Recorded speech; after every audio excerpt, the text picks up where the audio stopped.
What is up, rockers of the Rock Nation? This is your fellow rocker, ex-Rockman X, here back with, well, my review of WWE RAW for the week. As a wrestling fan, might as well go ahead and give it to you guys. But on this review, I'm going to try something different. So hopefully that the video won't be 20-some minutes long. I can actually condense and shorten it down a bit. I'm going to talk about the matches first, and then I'm going to talk about everything else, from the promos, authority, etc. So it's going to be a little bit different. I'm going to try it for my SmackDown review as well, see if it works out this week. If it does, I'll do it more often. Oh yeah.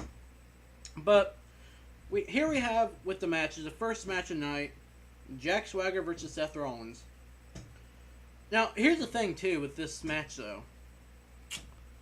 This is the first time seeing Swagger in action. I don't know why I keep doing this, but anyway, this is the first time we're seeing Swagger in a match for a while, and with that, to me, this match seemed to be fresh. At least for the aspect of Swagger being in it, not really with Rollins being in it, because Rollins, we've been seeing Rollins compete non-stop for the past, I don't know how many weeks now. So with Swagger being there, it just seems a little bit fresh, coming from a perspective here. But really with this match, both styles did seem to click well against each other. Especially with Swagger Swagger counting the roll-up into the Patriot Lock. And honestly, I was hoping Swagger would have won. But, anyway. But back and forth, but they really did kind of go back and forth the counter during this match. But really, the fuck up for Swagger was the Noble and Mercury. I'll get more on them later. But basically, as people say, and this kind of goes along with it, if they join Team Cena, is it really career suicide? And to be honest, it may be for some of the other people who have joined. Like Swagger, for the most part, because he joined Team Cena, and now I think after those two curb stomps, or blackouts, as I call them, because that's the original name for them, they don't freaking... Basically, he can't compete at Survivor Series. He probably can't compete for a while. So, there you go. Overall, though, this match is actually pretty decent. I give it a 3 out of 5 stars, and of course, Rollins won. And now, here comes the next match of the night. Of course, it's Divas match, but Paige versus Alicia Fox. And of course, we all know the feud going on between Paige and Alicia lately. And I don't like Alicia that much as a wrestler, because as I said before, the New Age Divas that can probably only wrestle is Paige, Natalya, and AJ. So, overall though, and the reason why I mentioned that again was because, to me, Alicia made it look like nothing but a catfight. I mean, yeah, it's Divas, a Divas match. Of course, people expect it to be a catfight. But, it really should only be more of a catfight when it's like a bra and panties match, or some kind of special diva contest when it's like a wedding, when they're like, yeah, whatever. If you guys watch Attitude Era and before they completely turned PG, you would know what I'm talking about there. And Paige was really the one who made it remotely look like a wrestling match. Of course, it's in Paige's home country of the UK, so it's most likely she would have won. But overall, this match was, to me, it did keep my attention. But just for the fact of it is, it's not, the Divas division isn't as good as what it used to be. If you know what I'm talking about. It's just getting predictable. So yeah. But overall, Paige won, and I give this match a 1-star rating. Now here comes probably my favorite match of the night. But so I'm probably biased with this one, but here's the thing. There's been matches since I started watching it after that month period I didn't watch it.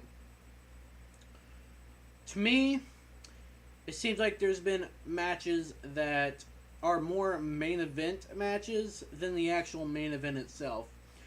Now, I understand they probably do this for predictability, or people can't predict it, but that's the thing. Shouldn't the main event matches actually be exciting and not dragged out like, no offense, tonight's was? I'll get to that here in a bit. But this match was Sheamus versus Rusev for the U.S. Championship.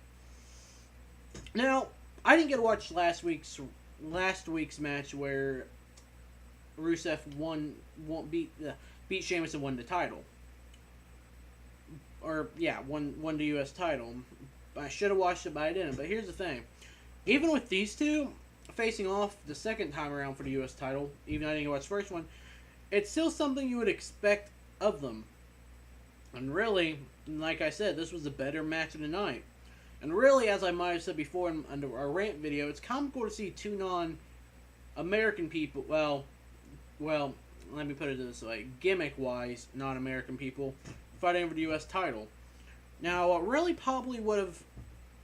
This really is heating, though, because, of course, Rusev being his gimmick, a Russian, I don't know what, conspirator or whatever, however they say it, really did bring the heat to the more title itself. And also the whole authority stuff, but I'll give more to that here in a bit, as I said. But, of course, Sheamus gets screwed because of the authority's henchmen, Noble and Mercury. Oh my god. Now, I understand Noble and Mercury, they don't wrestle anymore. They do more backstage stuff. But here's the thing. Do they have nothing better to do with them? Now, don't get me wrong here. When they wrestled, I liked them. Of course, Joey Mercury with MNM. Melina Nitro, you say that. MNM. And Jamie Noble, of course, he was pretty good himself. But that's the thing, though. When they wrestled, that's different. Now that they're more backstage people and they are more part of the corporate stuff, as I think, can't they find anything better to do with them other than having them be the authorities' henchmen? Yeah, I understand it makes sense, but that's just it. I mean, literally, lately this is getting repetitive because I hate seeing people lately getting screwed or almost screwed by them. Because just to me, it's just getting repetitive. But, I mean, don't get me wrong. WWE's product, I have no problem with it. They're any TNA fan sees this. I'm not bashing TNA. I'm just saying WWE's product is probably more than TNA. It's better than TNA. I mean, don't get me wrong. I like TNA. I just don't watch it as much. But anyway, back to Sheamus vs. Rusev. Overall, like I said, this match is my favorite match of the night, and it did seem more like a main event match than the actual main event. So overall, I give this match a 4.5. Of course, Rusev won by countout. So Rusev basically retained the championship. Now here we come, the next match of the night. Los Matadores versus Miz and Mizdow with, of course, we all know Los Matadores has El Torito, but what a surprise. They actually brought Hornswoggle back. We got Hornswoggle with Miz Mizdow, as JBL called him, or as I even thought when I first saw him before JBL said it, Mini Miz. Just because, Mini mean Austin Powers, but still. And to me, really, too, in a way, this renews, with Hornswoggle, kind of renews the rivalry between El Torito and Hornswoggle, if that makes any sense at all, because we all know what happened with them. Back, I think, around TLC and stuff like that, so there you go. Overall, it made for a comical match, too. And actually kind of exciting match. I mean, yeah, just from a standpoint here, I'm not going to say it was one of the better. Actually, I think it was probably one of the better rated ones, but anyway. But also, too, with this match, it leads to whether... I mean, like I said, last week we did see, of course, the little standstill between Miz and Mizdow and Goldust. So, with Miz and Mizdow winning, will they get a tag team championship opportunity? Quite frankly, I say yes, and as much like Goldust and Stardust, I actually wouldn't mind seeing what it would be like if Miz and Mizdow were champions. But, if they do get the time to face them, I do hope Goldust and Stardust retain. So there you go. But overall, Miz and Mizdow won. I give this match a 1.5. No complaints, really. Let's see. Then we have the next match of the night. Ziggler versus Henry. I get more to the post-match and pre-match and post-match stuff later. This is just me going through matches, as I said. But here we have Ziggler versus Henry.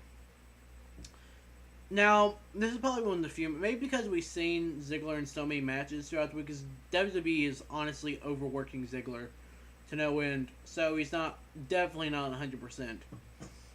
But as entertaining as Ziggler is and how veteran Henry is, the match, like I said, wasn't that exciting. Of course, it didn't last that long, but yeah, this match I give a 5, literally a 0.5, just from it wasn't that exciting to me. I mean, post match, yeah, it was, but of course Ziggler won by DQ or count out. Might have been DQ. I don't remember exactly because I didn't catch that exact part. Because all I did was saw the steps and I was like, what the fuck? So, but this is the post match one I actually probably will talk about on this. Now, even though Cena was banned at ringside, I didn't mean anybody else to come on and help Ziggler when the post match beatdown by Mark Henry was happening. And obviously, from what I suspected, it was going to be the Big Show. I mean, don't get me wrong. It's just feud-wise, you can predict stuff pretty easily. I mean, if you're smart, I wouldn't say smart enough, but if you know what you're thinking and how to, pretty much figure stuff out, then you would know. But from here, we figure out that Big Show joined Team Cena. And honestly, like I said, I've kind of found that you have Henry on authority in that, so there you go. So kind of figured that was going to happen, but you know. So the next match we have AJ Lee versus Brie Bella. Oh god, I don't even want to get started on this here. I have no problems with the match in general, other than just Nikki at ringside was fucking annoying. I mean, all she said was, get on her, blah, blah, blah. It sounds like she's fucking having an orgasm ringside. Yeah. It's just, ugh. But anyway, of course, Paige, I'm thinking Paige, because she fought. But AJ, of course, put the Black Widow, the Black Widow submission move on Brie, of course, caused Brie loss. And of course, Nikki attacked Brie after the match. Now, here's the thing. This Bella feud, you already know my opinions on this, but really it's Nikki's fault Brie lost, because it threw her off for concentration. So there you go. That's really all I gotta say with that. Overall, though, AJ Lee won and he gives the match a 1. And here comes the next match tonight, which, again, I hate just giving these matches poor ratings, but it's just how I feel they belong, other than the few matches that keep me excited. So, no offense to you guys and your opinions, but these are mine, so... And and if you guys have other opinions, I will respect them. So, but the next match here we have Adam Rose versus Tyson Kidd. Really, there's only two highlights in the match. When Eric Rowan came out and said she's not here. Now here's the thing, though. I kind of wonder if Eric Rowan and Luke Harper. From what I've noticed, you're trying to make them their own people and separate them from Bray. Now I don't know why. Because, of course, they're a Wyatt family. Maybe because there are not that many 3-man tag teams. And, of course, Luke and Harper right now are starting to seem by themselves as well. So maybe they're separating them, which I don't know why either. But still. But when Eric Rowan came out and said she's not here. And, of course, with Tyson Kidd being in the match, you kind of wonder if it's Natalya that he's talking about. Or is the Wyatt family in general, a.k.a. Harper or Rowan's, being together so much Bray, are they looking for a real Sister Abigail? This actually is something you want to wonder. That's really all I gotta say on that. But then, of course, we have in the match where the Bunny gets on top rope and about ready to do the 5-star Bunny Splash, or the Bunny Splash, whatever you want to call it. Costs Adam Rose the match again. Now, as I said, it kind of makes you wonder who's under the Bunny costume that calls him the match. Or on top of that, you also wonder if there's going to be a Bunny Adam Rose feud. Now, one of my Xbox friends, he did say that he hopes Adam Rose quits his partying gimmick, but no. Nope. That's all I gotta say. Because Adam Rose without the partying gimmick is like no Adam Rose at all. Now, I hate the fact that he's been losing lately. Because I think I don't like how WWE's burying some of the new guys, other than, of course, Goldust and Stardust. But people like Adam Rose and, of course, Bo Dallas. Bo Dallas hasn't even wrestled lately. It's just ridiculous how that. And the new guys have plenty of potential, as I said, because Bo Dallas, or not really Bo, not Bo, but Adam Rose is one of my new favorite guys. So, yeah, but you kind of wonder if there's going to be a feud between, as I said before, the Bunny and Adam Rose. Because, you guys, don't be a lemon, be a rosebud, but no. But, anyway, though, this match, Tyson Kidd won. I give a 1.5 rating. Now here we come to the main event. Now as I said before, this main event didn't feel like a main event to me. But it's shocking to see Ryback as he came back as a mid-card, or how he gets put in the main event slot. Now I understand because of authority purposes why he did. So there you go. But here's the thing: it was obvious that the whole team was going to accompany him. So there you go. But obviously too, also throughout the night and match, Ryback was having differences with his authority teammates, and you can obviously tell, especially with Kane. Not really anybody else, mostly with Kane for the most part. But Ryback was in control most of this match. Eventually, it did come down to a back and forth power game between him and Cena. And if I didn't mention, this match was Cena versus Ryback. If I didn't already mention that, so yeah. But like I said, it came out between back and forth power game. And of course, this match is actually going perfectly smooth for Ryback. Ryback was probably about ready to win. And then, of course, here comes Kane and interfere, causing Ryback to lose by DQ. And then with this, excuse me, you have Ryback basically turning on the authority.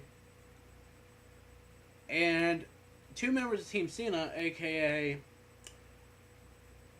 Big Show and Sheamus, comes out to try to help Cena. Of course, they're down and all that. And of course, jumps back in and clears out the the authority. Here's what makes you wonder, though. What does this mean? Now, here's the thing, as I was going to say, with Ryback being face, it's perfectly understandable this is going to happen. And also, as well,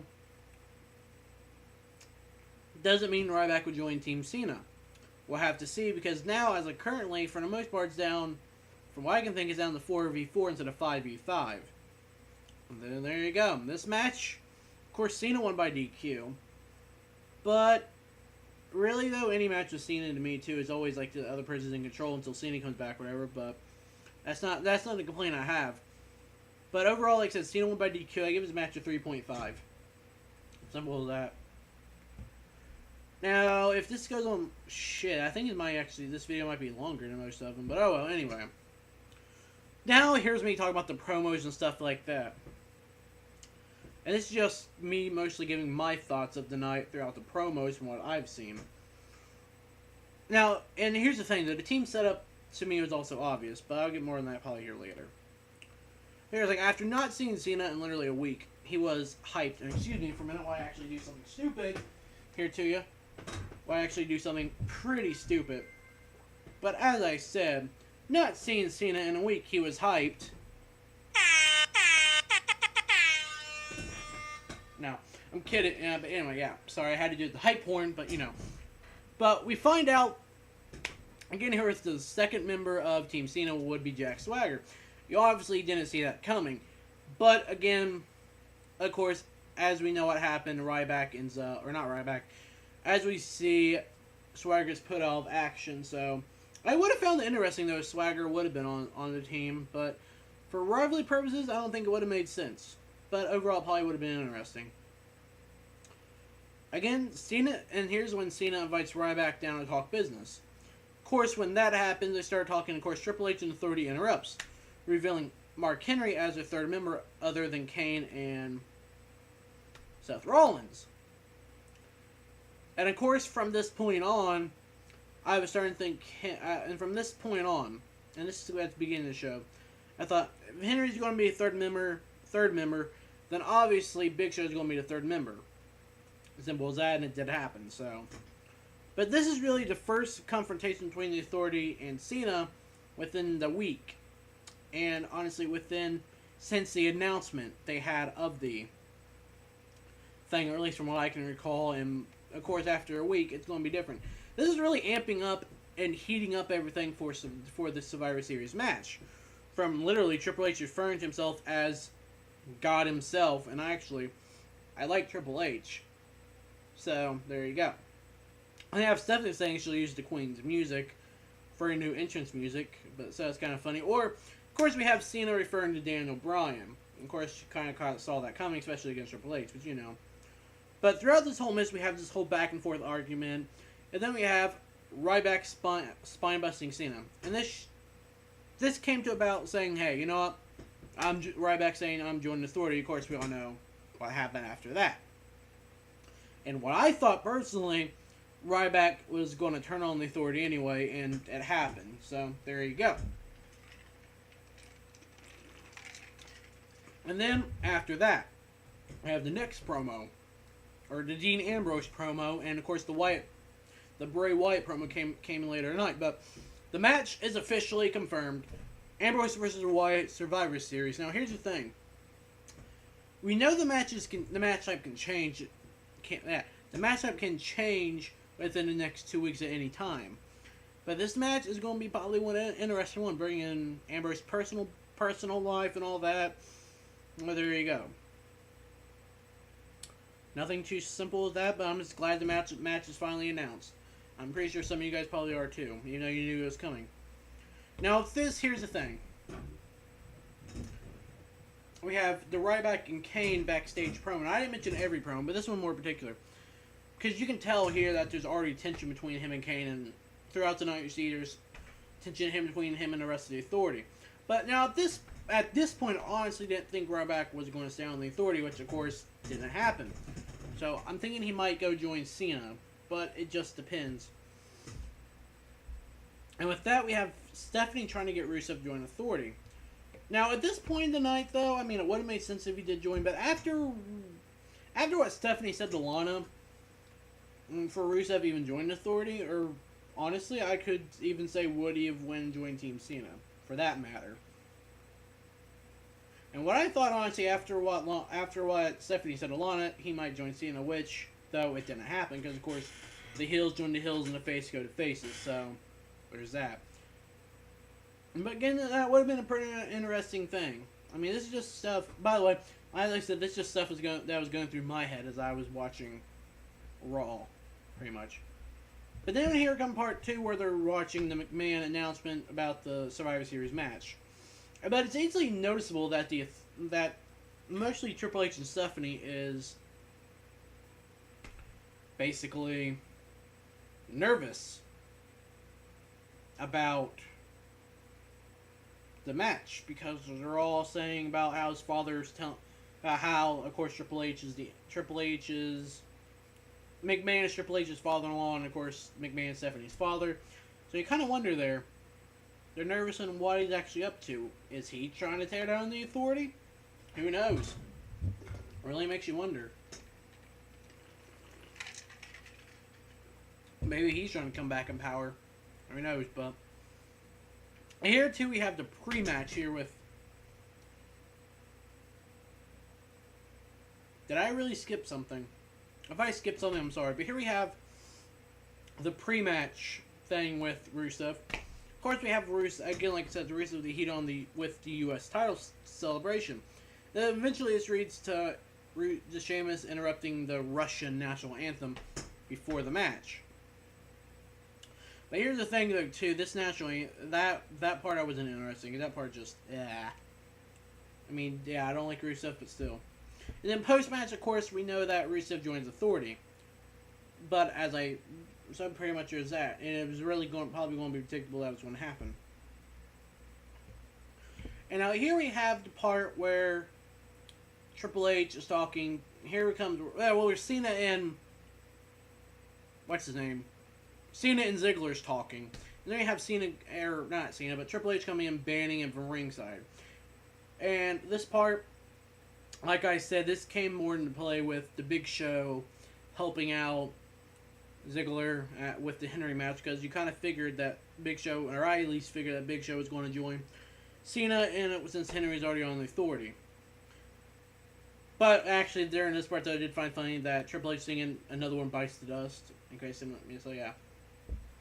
But then we, of course, like I said, the post-match, we already see that Big Show joined the Authority, and here we have Sheamus joining the Authority, saying they need one more member. So here's the thing: who will that one more member be? I'd say it had to be... I don't know. That's just the same. But yeah, Sheamus joined the Authority since Rusev joined. Make perfect sense. And I can honestly tell how this... I kind of already knew how this team was forming out as it went along. Now, I might have talked about it, but this is how I seen it. And then we have, though, at the end of the show,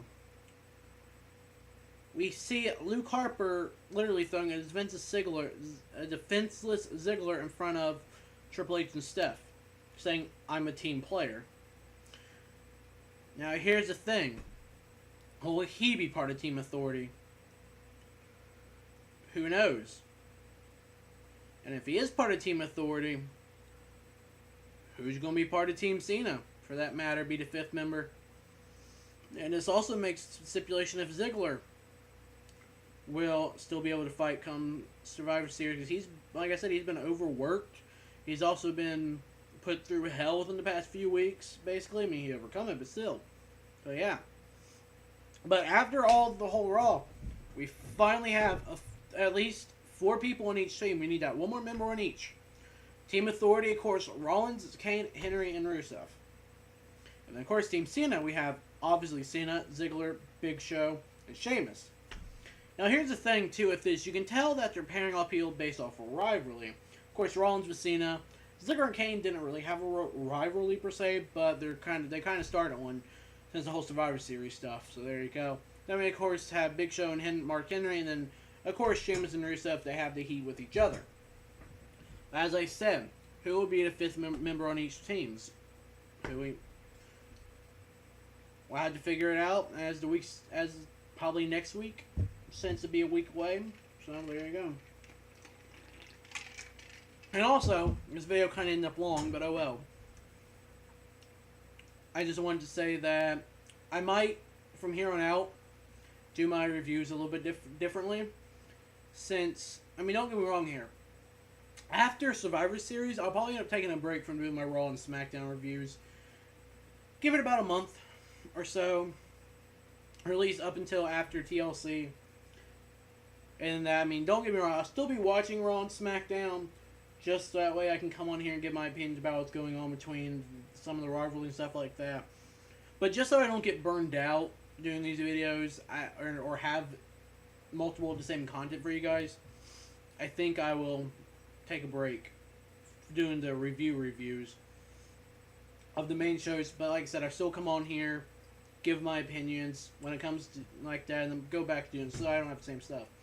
And yeah, as always though, everything you guys need is down in the description. And until next time, well yeah, everything you know is down in the description. If you guys want to, you can subscribe to my channel, like or comment this video or any video. And until next time, rockers, live free and rock.